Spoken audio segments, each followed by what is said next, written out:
In the isolated town of Impossible, where secrets fester like mold beneath the floorboards of old, forgotten houses, a mysterious film had found its way into the hands of the residents.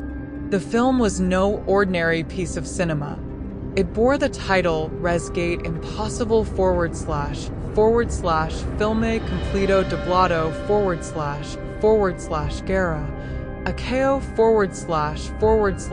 / film plus action, and its origins were shrouded in dark whispers that slithered through the streets on moonless nights. As the townsfolk gathered in the dusty old cinema that had stood abandoned for decades, the flickering images on the screen unleashed a terror that clawed at their souls.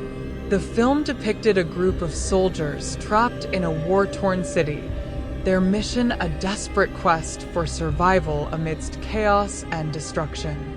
But as the film played on, a sinister presence began to seep from the shadows, casting a pall of dread over the audience.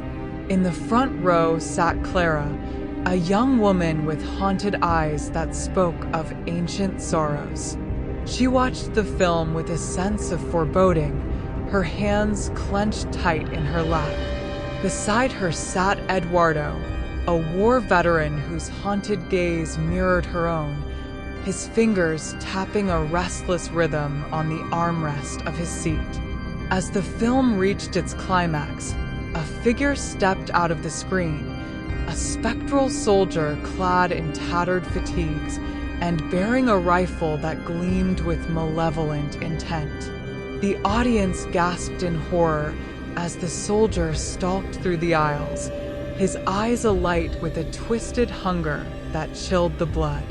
Clara and Eduardo exchanged a desperate glance, their hearts pounding in unison as they realized the truth.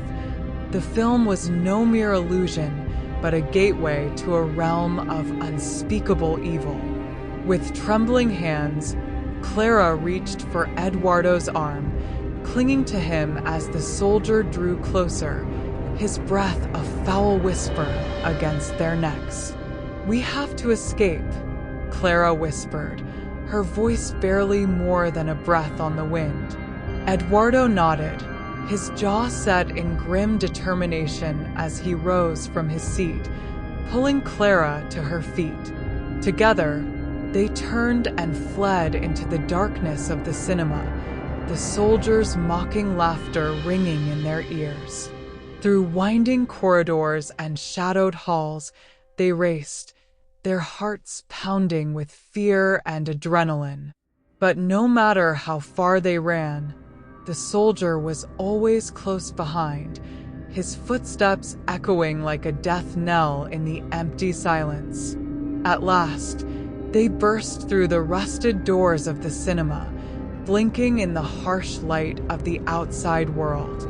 Before them stretched the ghostly streets of Impossible, deserted and desolate, as if the town itself held its breath in anticipation of horrors to come. Clara and Eduardo ran through the silent streets, their feet pounding against the cobblestones as they sought refuge from the soldiers' relentless pursuit. But no matter where they turned, he was always there, a specter of death that haunted their every step. As night fell, the town seemed to come alive with malevolent energy, the shadows twisting and writhing like living things. Clara and Eduardo found themselves cornered in an alley, the soldiers' mocking laughter ringing in their ears as he closed in for the final kill.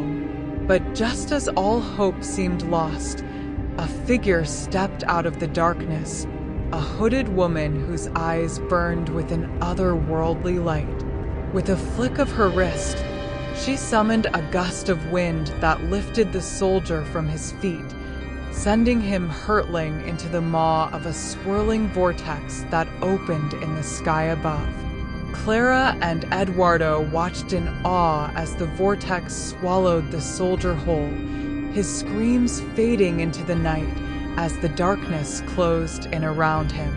And as the town of Impossible fell back into uneasy slumber, the hooded woman turned to Clara and Eduardo, her gaze knowing and inscrutable. "You have faced the darkness and emerged victorious," she said, her voice a whisper on the wind. "But remember this, not all demons can be banished so easily. Some must be confronted head-on, with courage and conviction." With those cryptic words, the hooded woman vanished into the night, leaving Clara and Eduardo standing alone in the empty alley, their hearts still racing with the thrill of their brush with the unknown.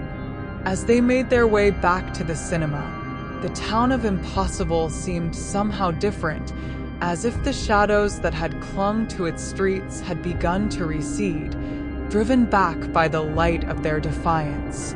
And as they settled back into their seats, the film resumed its flickering dance on the screen, its images no longer filled with dread, but with a newfound sense of hope and redemption. For Clara and Eduardo, the night had been a journey into the heart of darkness, a test of their courage and resilience in the face of unspeakable horrors.